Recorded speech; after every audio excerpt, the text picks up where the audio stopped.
땅에 전쟁 위협이 없어질 때까지, 진정한 평화가 올 때까지. 오늘은 많은 분들이 우리 한반도 평화를 위해서 어떤 일들을 해야 될까, 이게 앞으로 어떻게 해야 될까라는 고민들 갖고 있을 것 같습니다. 그래서 많은 분들이 좀 관심을 가질 것 같은데요. 오늘 그래서 특별히 화면도 준비해봤습니다. 그래서 화면을 참고하면서 같이 봐주시면 좋을 것 같습니다. 첫 번째는요, 여러분들 잘 아시다시피 북에서 미사일 하나를 발사했습니다. 북에서 화성 12형 미사일을 발사했습니다. 최대 고도 약 550km로 29분간 일본 상공을 지나서 2700km 거리의 해상에 떨어졌습니다. 한반도를 둘러싼 군사적 긴장 상태가 계속해서 높아져 가고 있는데요.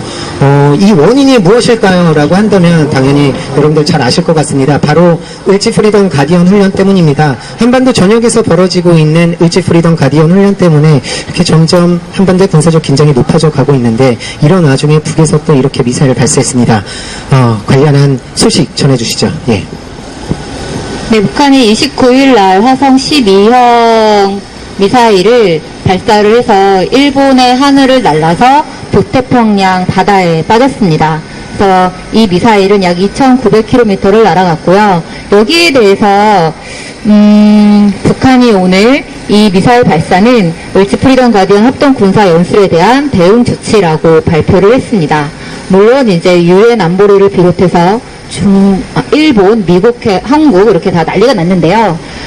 먼저 말씀을 드릴 거는 실제 저기 사진 제목에도 나와 있지만, 이번에 미사일 발사는 얼마 전에 북이 괌포입 사격을 이야기를 했었는데, 그 사정 거리가 가능하다라는 것을 실제 미사일 발사를 하면서 보여줬다라는 것. 두 번째로는 저 옆에 있는 CNN 기자가요, 실제 뒤에가 평양 시내인데요. CNN 기자는 지금 평양에 가 있습니다. 북미 간의 수위가 맺어 있지 않아도 CNN 기자는 평양에 가서 북한을 취재할 수 있는데요. CNN 기자의 말인데요. 실제 이번 발사 장소가 평양 순안공항이었습니다. 특이하죠? 순안공항에 활주로 해서 발사를 했는데, 이것에 대해서 CNN은 분석하기를, 여태까지 이제 미국의 대북한 공격 정책은 정밀 타격, 족집게식 타격입니다. 그래서 북한의 지휘부를 족집게식으로 해서 지휘부만 타격한다, 이런 정책과 작전이 있는데요. 이것에 대해서 평양은 인구 밀집 지역인데, 이 인구 밀집 지역 한 복판에서 미사일 발사를 하는 것이 미국이 과연 이것에 대해서 족집게식 타격을 할 수 있는가에 대한 문제 제기를 하고 있는 미사일 발사라고 이야기를 CNN 기자가 이야기했습니다. 특이하죠? 저희 KBS, MBC, SBS, JTBC 다 한국 방송들은 미사일 발사에 대해서 막 얘기를 하지만 북한에 직접 못 가잖아요. 근데 미국 방송들은 저렇게 평양에 직접 가서 보도를 하고 있습니다. 네, 그건 미국은 외과적 수술이란 표현을 쓰면서 방금 말씀드렸듯이 딱 그 발사 장소만 이렇게 도려내듯이 그러한 군사적 옵션을 갖고 있었는데요. 이번에 순안공항에서 이 발사를 함으로 인해서 미국의 그런 군사적 옵션도 하나둘씩 줄어드는 것이 아닌가 생각합니다. 그럼 이에 대한 반응을 한번 살펴보도록 하겠습니다. 네, 문재인 대통령 강력한 대북 응징 능력 과시하라라고 했습니다.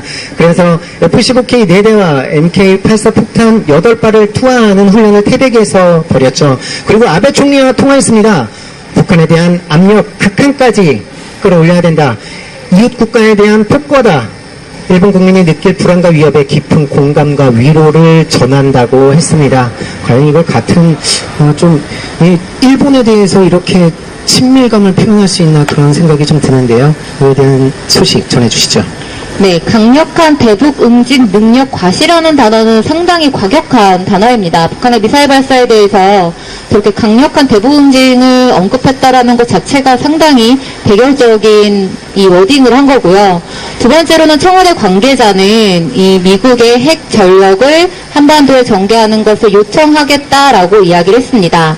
그래서 종합해보면 문재인 대통령은 북한의 미사일 발사에 대해서 지난 7월 달에는 사드 발사대 4기가 마저 배치되는 것을 했고요. 그 다음에는 이렇게 저 태백에 폭격기를 동원해서 폭탄 투하 훈련을 하는 것, 그리고 유엔 제재에 적극 동참하는 것, 그리고 미국의 어떤 괌에서 날라오는 핵 무기들을 계속해서 한반도에 전개하도록 요청하는 식의 매우 강경한 대북 정책들을 펼치고 있는 상황입니다.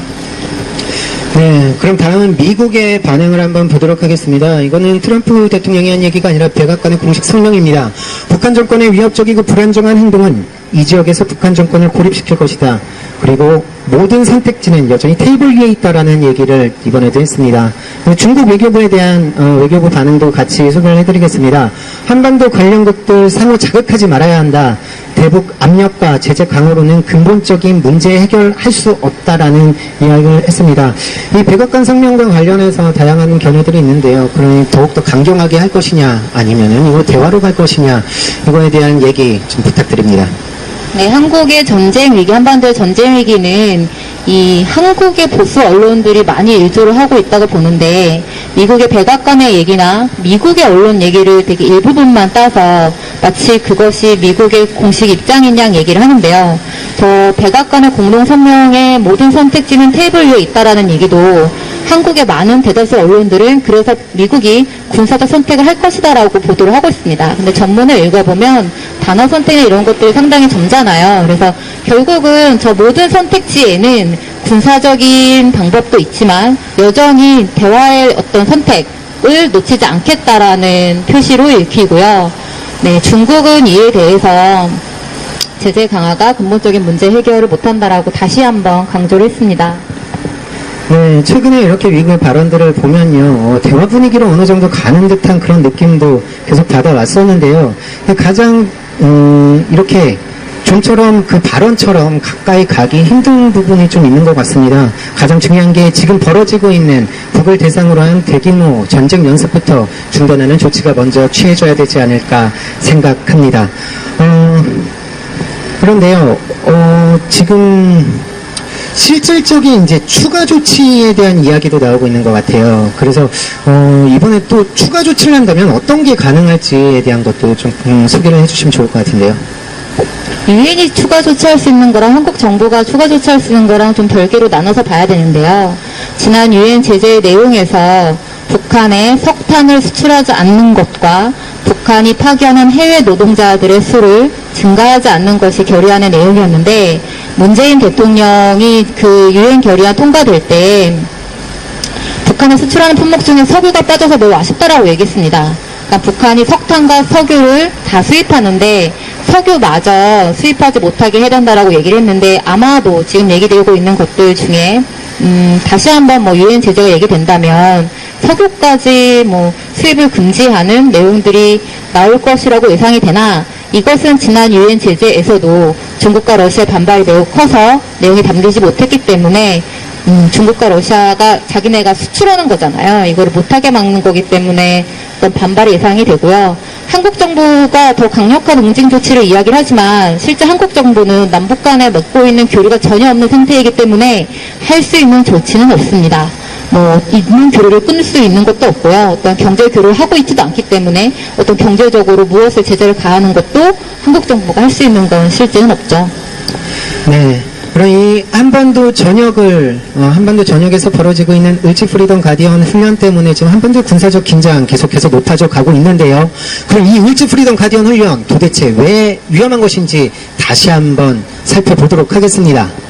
네, 북한의 미사일 발사함이 그리고 이제 미국과 한국 정부가 하고 있는 취해지는 군사적 조치 이런 것들로 한반도 군사적 위기가 높아지고 있는 이 현상을 제대로 원인을 살펴봐야 됩니다. 이 원인 중에 하나가 최근에 벌어지고 있는 지금도 한반도의 하늘과 땅에서 벌어지고 있는 을지 프리덤 가디언 군사훈련입니다.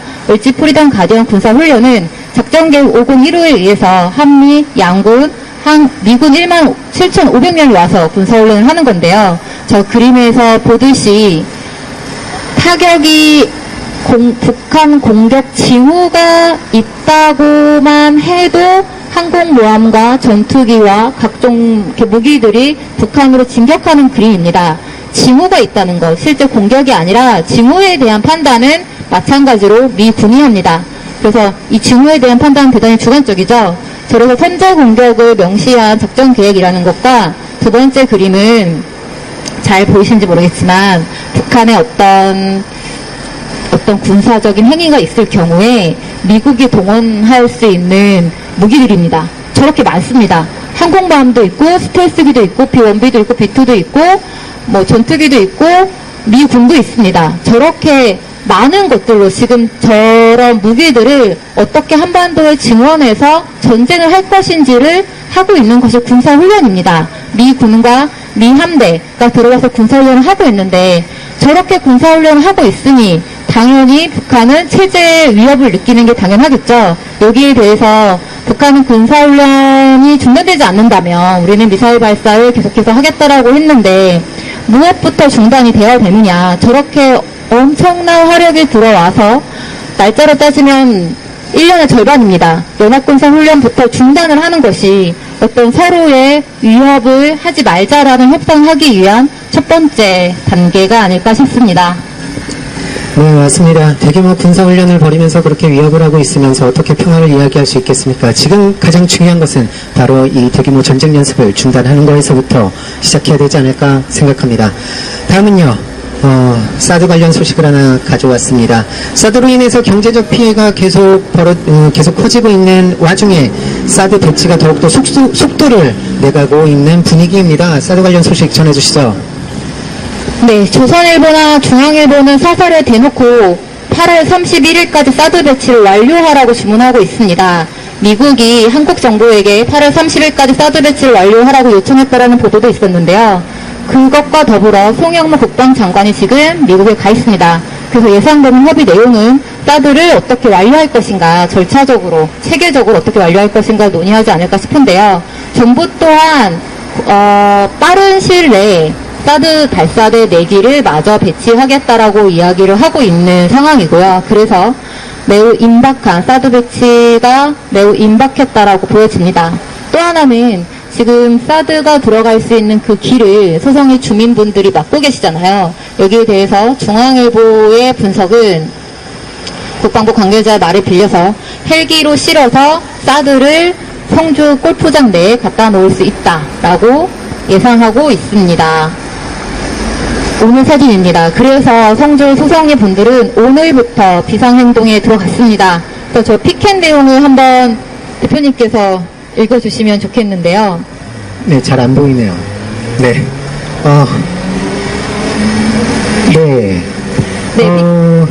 글자가 잘 안 보이는데. 네, 피켓 내용을 잘 살펴보면 박근혜는 싸대기를 때리고 문재인은 뒤통수를 때린다라고 얘기하고 있고요.